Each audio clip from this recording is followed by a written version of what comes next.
Bonjour à tous et bienvenue à ce webinaire afin de vous présenter une session concernant un outil du PowerPack pour Revit. Alors, je suis Vincent Bansard et je suis ingénieur d'application au sein de Gretec et j'ai une spécificité, je suis architecte de base, mais aussi formateur sur des logiciels de type AEC, Revit, pendant une dizaine d'années sur Archicad. Donc, mon rôle au sein de la société, c'est éventuellement d'assister les agences d'architecture dans le cadre de la consultation des projets pour le BIM. Donc, j'accompagne des agences pour faire monter les équipes en compétences sur Revit, par exemple, et aussi pour déployer les outils pour la gestion du projet, toujours dans le cadre du BIM. Alors, mon expérience, elle date d'à peu près une vingtaine d'années. Donc, effectivement, pour habitude de mettre en place des chartes graphiques, former les équipes, bon, ça je vous l'ai dit, essentiellement sur Revit, mais ça pouvait être aussi, alors dans une moindre mesure sur AutoCAD, mais là on n'est plus vraiment dans les outils du BIM, aujourd'hui c'est plutôt sur du Revit, et encore quelques temps c'était sur évidemment Archicad, je combinais les deux.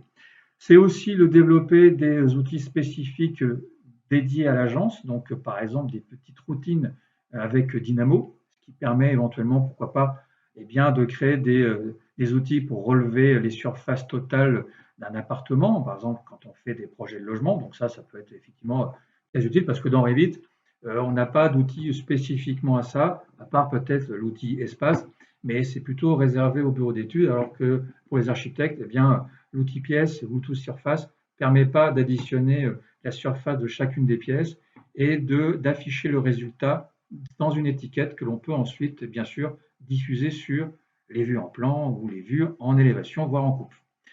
Alors ensuite, pas seulement sur l'appréhension de l'outil, mais aussi, pourquoi pas, sur la rédaction de ce qu'on appelle des conventions BIM, des protocoles BIM, donc là vraiment dans le cadre du management du projet, mais aussi, pourquoi pas, dans l'exécution de prestations pour une entreprise qui participe bien, à un projet BIM et pour laquelle nous allons bien, tout simplement modéliser une maquette numérique dans le cadre de son métier. Voilà. Alors, bien sûr, tout ceci pour vous dire que s'il est bien utile de venir poursuivre cette aventure avec nous, parce que nous avons une gamme de produits intéressante, nous sommes experts dans de ce développement, nous vous accompagnons dans la stratégie et la mise en place du BIM tout au long du cycle de vie de la phase d'étude jusqu'à la phase d'exécution du projet. Donc, raison pour laquelle n'hésitez pas à nous contacter. Alors, pour aujourd'hui, ce qui va nous intéresser, c'est surtout de voir un petit peu comment nous allons pouvoir, à partir d'une ou plusieurs nomenclatures sur Revit, eh bien, récupérer ces tables de nomenclature via un ou plusieurs fichiers Excel. Alors, c'est ce que je vais vous montrer à travers cette petite démonstration. Alors, pour illustrer cette démonstration, je vous ouvrir un petit fichier qui contient beaucoup de nomenclature. C'est un projet d'ailleurs qui est en cours et dans lequel on va pouvoir et surtout vouloir exporter cette table de nomenclature ou plusieurs de ces tables de nomenclature vers un fichier Excel. Alors, la chose ici, c'est que vous vous souvenez que dans Revit, eh bien, on n'a pas d'outil vraiment spécifique pour faire une exportation vers un fichier Excel, si ce n'est éventuellement qu'on va pouvoir passer par le menu Fichier, ici, descendre jusqu'à la rubrique Exporter et pourquoi pas aller chercher ici, dans les rapports, eh bien, l'exportation des nomenclatures, en l'occurrence celle que vous avez actuellement sous les yeux, ici, nomenclature.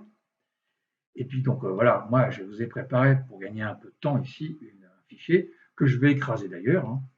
Voilà, très bien.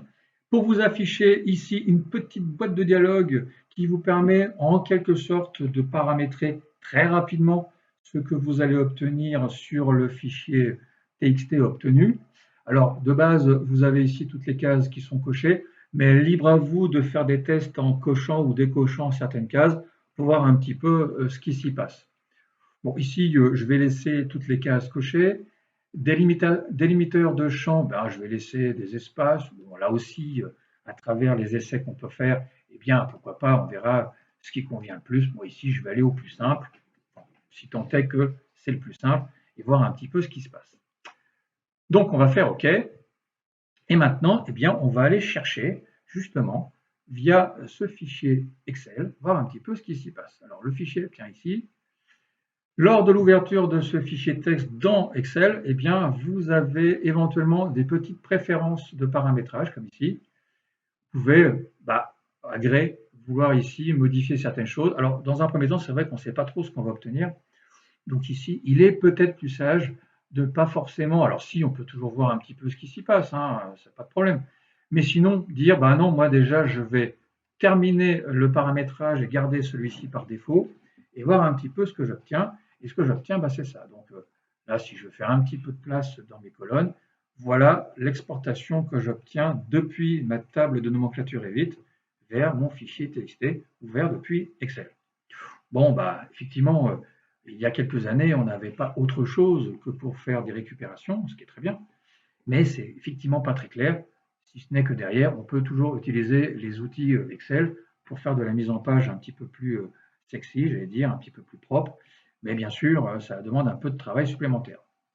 Et en l'occurrence, eh bien, le Power Pack de Greatech permet justement d'éviter toutes ces fastidieuses manipulations après exportation et pourquoi pas eh bien, d'avoir déjà un fichier Excel qui est globalement vachement plus sympa à regarder. Donc ici, je vais fermer Excel, je ne vais pas enregistrer le fichier, je vais revenir sur ma nomenclature de base que vous avez actuellement à l'écran et je vais tout de suite enclencher l'outil Lien vers Excel pour voir un petit peu comment je vais me débrouiller. Alors ici, eh bien, la première chose qu'on va vous demander par le truchement de cette boîte de dialogue, c'est de cliquer sur le bouton Ajouter un nouveau lien afin de créer eh bien, un lien entre l'importation et l'exportation. Parce que l'avantage ici avec cet applicatif, sous la forme d'un plugin, c'est que vous allez pouvoir exporter votre table Revit sur Excel et pourquoi pas ajuster le fichier Excel en y faisant quelques modifications à l'intérieur et récupérer ce fichier Excel en le rechargeant comme une importation dans Revit pour qu'il mette à jour les tables que vous avez sur Revit. Donc ici, eh bien, première chose qu'on vous demande, c'est bien sûr de tout simplement, pourquoi pas, donner un nom à votre lien, ici. Bon, il vous en donne un par défaut, c'est le nom du fichier que vous avez tout en haut. Donc là-dessus, il n'y a pas de souci. Sélectionnez là où les tables que vous voulez exporter. Nous, dans un premier temps, on va pourquoi pas se contenter de faire juste une première table. Par exemple, la table que vous avez actuellement sous les yeux, ici. Et puis, Instance Table, c'est simplement pour dire que c'est cette table qui sera récupérée et convertie dans le fichier Excel. OK. Voilà ce que vous obtenez lorsque vous validez la boîte de dialogue. Ici, rappel un petit peu de ce que vous avez actuellement en exportation. Déjà ici, voici le fichier que vous allez générer. Vous avez toujours la possibilité, bien sûr, de changer la destination de l'enregistrement du fichier Excel. Donc ici, pourquoi pas, je vais donner un nom, je vais l'appeler RDC. Voilà, pourquoi pas. RDC, puis je vais mettre ici seul. Voilà. OK. Voilà le fichier Excel que je devrais obtenir à l'arrivée. Tout ici. Le nom, ça c'est le fichier Revit depuis lequel je produis bien sûr mon exportation. Ici donc je retrouve bien ma table de nomenclature qu'on avait ici. Je la retrouve bien ici. Et puis ici, c'est un peu ce qu'on retrouve sur Revit. À savoir tout simplement les différents paramètres que vous avez d'ailleurs relatés ici. Vous voyez, les paramètres partagés. Donc en fait, vous pouvez éliminer certaines choses qui vous permettent de trier d'une certaine manière, donc de filtrer en amont les paramètres que vous ne voulez pas faire. Alors bien sûr, là, comme je pars d'une nomenclature qui est existante, je vais me contenter de garder les paramètres qui sont sélectionnés, qu'on retrouve ici. Mais dites-vous que j'aurais pu très bien partir d'une table vide et créer une exportation en partant d'une nomenclature que je fais depuis ce paramétrage ici. Raison pour laquelle vous retrouvez ici les paramètres qui sont déjà bien connus dans Revit. Donc, vous avez ici les colonnes. Vous pouvez aussi, d'ailleurs, il y a une petite chose intéressante, vous pouvez aussi accompagner le listing des paramètres par, pourquoi pas, un petit filtre. Vous voyez ici, j'ai tapé 0 pour dire que moi, tu vas me récupérer que les paramètres qui sont débutants par un chiffre. Bon, voilà, donc c'est une autre forme, pourquoi pas, ici, de filtrage des noms de paramètres. Voilà. Par contre, si vous ne voulez pas un filtrage particulier, eh bien, vous ne saisissez rien dans le champ name, et du coup, il vous liste tous les paramètres disponibles. Du coup, ici, voici les paramètres que j'avais dans ma table de nomenclature de Revit, que je récupère à l'identique. Ici, bien sûr, je pourrais ajouter ou faire revenir en arrière des paramètres exactement à l'instar de ce qu'on fait sur Revit. Moi, ici, je vais me contenter d'exporter ma table en l'état. Donc, une fois qu'on a convenu que tout était correct, qu'on a bien renseigné le nom ici, eh bien, nous allons faire OK.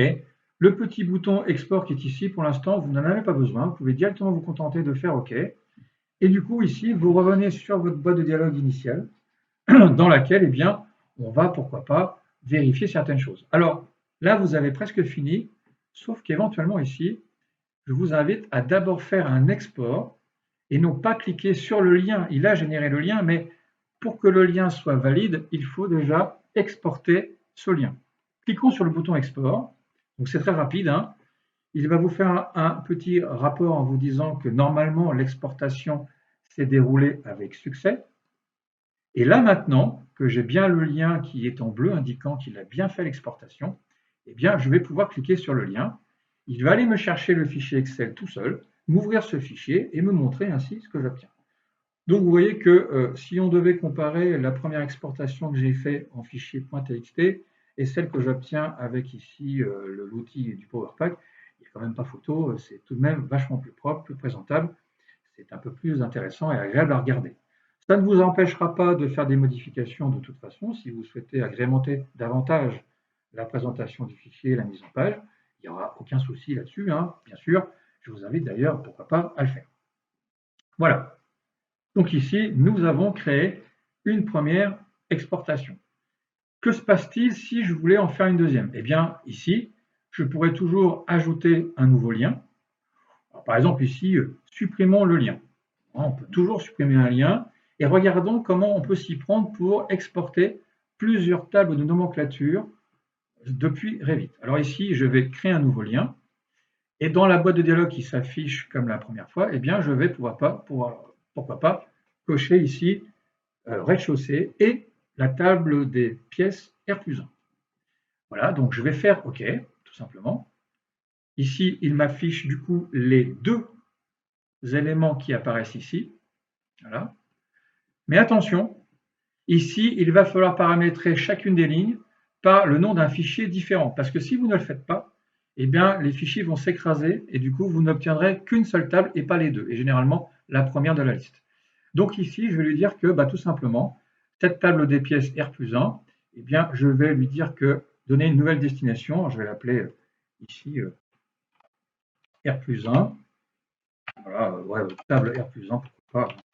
Je vais être un petit peu plus précis. Évidemment, hein, vous pouvez donner les noms que vous voulez. Hein. Bon, je ne vais pas perdre de temps là-dessus. Voilà. Très bien.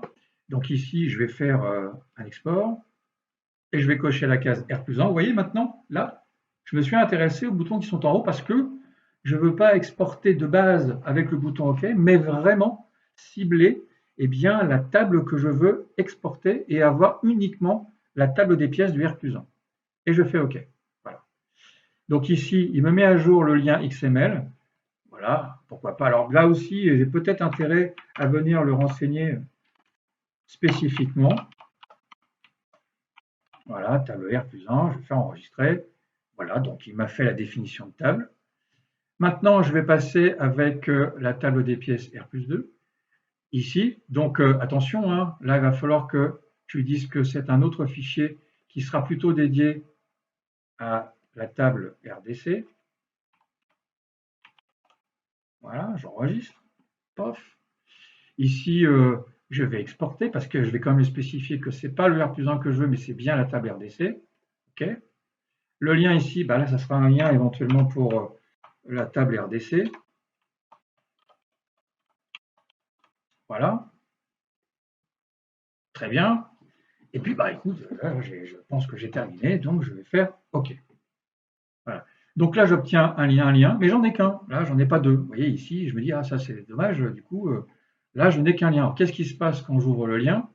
Alors, encore une fois, ne pas se précipiter sur l'ouverture du lien. D'abord, procéder à l'exportation et ensuite uniquement venir cliquer sur le lien. Donc ici, bah, malheureusement, vous constatez que j'ai le R+1, mais regardez en dessous, vous avez bien ici la table des pièces rez-de-chaussée, ce qu'on avait défini en faisant bien 2 fois la manipulation pour indiquer un fichier. Alors vous allez me dire, oui, mais attendez, moi si j'ai toutes les tables à faire, il faut que je passe en revue chacun des liens, que j'indique un fichier, et encore, là il m'ouvre un fichier, je ne suis pas sûr qu'il m'ait bien créé les deux fichiers, c'est un peu compliqué. Alors bien sûr, j'obtiens ici les deux tables comme attendu, oui, mais néanmoins, ce que je peux constater, c'est que, bah, ouais, sauf que je ne suis pas sûr je suis pas sûr de vouloir retrouver le fichier qui contient ces deux tables. Alors en effet, peut-être qu'on a fait pas tout à fait ce qu'il fallait et peut-être qu'il y avait mieux à faire. Donc je vais effacer le lien et je vais voir un petit peu ce qui se passerait si eh bien, je procédais en groupant tout d'un coup. C'est-à-dire qu'ici, je vais recréer eh bien, un nouveau lien. Mais là, je vais, allez, soyons fous, cochons 4 tables. Maintenant, je vais prendre les 4 tables et j'espère, comme objectif, obtenir eh bien, les 4 tables exportées dans un seul fichier Excel, mais chacune de ces tables aura un onglet. Voilà, puisqu'on a vu qu'a priori, c'est comme ça que ça se passerait. D'ailleurs, ici, vous aurez toujours un instance table, et je vais faire OK. Donc ici, il va normalement vous afficher les 4 sélections de tables que vous avez demandées, que vous avez ici pour les 4 tables, la même chose, puisqu'évidemment, elles ont été faites de la même façon, donc je retrouve la même codification. Bien sûr que vous avez les outils ici pour éventuellement modifier les éléments que vous avez définis dans la précédente boîte de dialogue. Là-dessus, je n'y reviendrai pas davantage. Moi, mon objectif, c'est quand même de voir un petit peu comment ça se passe. Alors, je vais venir ici paramétrer le fichier dans lequel j'espère trouver toutes les tables. Et je vais l'appeler ici, eh bien, on va l'appeler toute table pièce. Voilà. Enregistré. OK. Bien sûr, je n'oublie pas d'exporter parce que là, il faut que je sois sûr de récupérer chacune des tables de nomenclature dans leur onglet respectif dans le fichier Excel. Donc ici, eh bien, à la fois, je pense que j'ai rien oublié. Là, le fichier XML, bon, lui aussi, je vais me permettre de lui donner on va l'appeler toute table, voilà, toute table pièce, vous donnez le même nom. Enregistré, très bien. Donc vous avez vu, on n'a pas trop de soucis, ça fonctionne assez bien, il n'y a pas de problème. Quand je dis assez bien, c'est un petit peu, je suis un peu en dessous de la vérité, ça marche très très bien quand même. C'est un euphémisme, c'est le mot que je cherchais. Je vais faire OK. Voilà. Donc bien sûr que je procède comme d'habitude à l'exportation, que le rapport m'indique que tout est OK. Et naturellement, je vais bien cliquer sur le lien, normalement ouvrir le fichier Excel, et là, vous constatez avec un très grand bonheur que vous avez bien les 4 tables de nomenclature spécifiées qui sont maintenant bien recensées dans leur onglet respectif. Voilà, et là, pour le coup, ça se fait très bien, très facilement. Vous avez un fichier Excel qui combine toutes les tables de nomenclature et vous n'avez pas à faire un fichier par un fichier comme j'étais quasiment parti pour le faire. Et encore, vous avez vu, ce n'était pas très clair ce que j'ai fait à la fin, on s'y perdait un peu, alors que là, il n'y a aucune équivoque, tout fonctionne parfaitement bien. C'est la raison pour laquelle je vous invite à procéder de cette façon-là, bien sûr. Alors, je vais effacer ici. Je vais vous faire une dernière petite manipulation, celle qui consiste à réimporter. Là, on a vu les modes d'exportation. Voyons un petit peu comment il se passe quand on importe. Eh bien, ma foi, ici, je vais faire un nouveau lien. Alors, je vais me contenter de prendre la table des pièces du rez-de-chaussée, faire OK. Je vais exporter la table telle quelle. Je vais ici exporter ça. Bon, faire OK. Voilà, ici, j'aurais pu faire ça. Simplement, ici, je vais préciser. Bon, je vais le laisser par défaut. Oui, je vais le remplacer.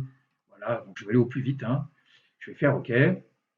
Je vais exporter, fermer. Je vais ouvrir le fichier. Donc tout ça, vous avez vu en temps réel, ça va très très vite à faire. Je vais ici modifier pourquoi pas une petite donnée qui est normalement modifiable, hein, évidemment, je ne peux pas modifier ceux qui sont en grisé, parce que ce n'est pas moi qui les provoque, c'est induit. Et ici, je vais simplement, pourquoi pas, dire que oui, salle de bain, moi je veux écrire salle de bain en entier, comme ça. Donc ici, voilà, je vais faire quelques modifications. Je ne vais pas tout faire, hein. Voilà, je vais m'arrêter là. Je vais bien sûr, alors vérifiant le fichier, je vais ici enregistrer le fichier. Donc c'est le fichier RVT nomenclature Vincent.xlxx que je vais fermer. Et là, je vais demander à faire une importation. Voilà, donc automatiquement, il vous a récupéré le fichier. Donc vous n'avez pas besoin de spécifier le fichier. Encore heureux, c'est-à-dire que vous avez demandé à faire une importation. Il a automatiquement indiqué dans son programme qu'il y avait la possibilité d'avoir une bilatéralité. Il vous indique ici les éléments qui ont été modifiés. D'ailleurs, vous avez dans cette interface-là la possibilité de dire soit en effet, oui, je vais garder les éléments dans Revit, hein, vous pouvez toujours revenir en arrière, ou alors non, non, tu vas bien me prendre les valeurs que j'ai modifiées, valider le résultat, là aussi, il vous indique que tout se passe très bien, on va pouvoir fermer, et du coup ici, si je regarde un peu ce qui se passe, faire OK, hop, regardez, vous avez bien les changements que l'on a opérés dans le fichier Excel se répercuter via cette importation dans le fichier Revit. Voilà. Et bien ici, voilà, nous avons exploré plutôt quelques possibilités, toutes les possibilités qu'on peut avoir avec cet outil, qui est très pratique et très facile d'utilisation, et puis surtout qui vous permet d'exporter massivement des nomenclatures dans le fichier. Alors, je vous remercie pour votre participation. N'hésitez pas à consulter nos diverses rubriques que vous trouverez à travers Internet. Et si jamais vous aviez des soucis, parce que je sais que certains d'entre vous ont probablement déjà le PowerPack, mais qui ne savent pas exactement comment il fonctionne, en tout cas pour certains outils, eh bien, je vous invite à nous adresser vos questions, vos demandes, et nous serons très heureux de vous y répondre. Voilà. Je vous souhaite une excellente fin de journée et je vous dis peut-être à bientôt. Au revoir.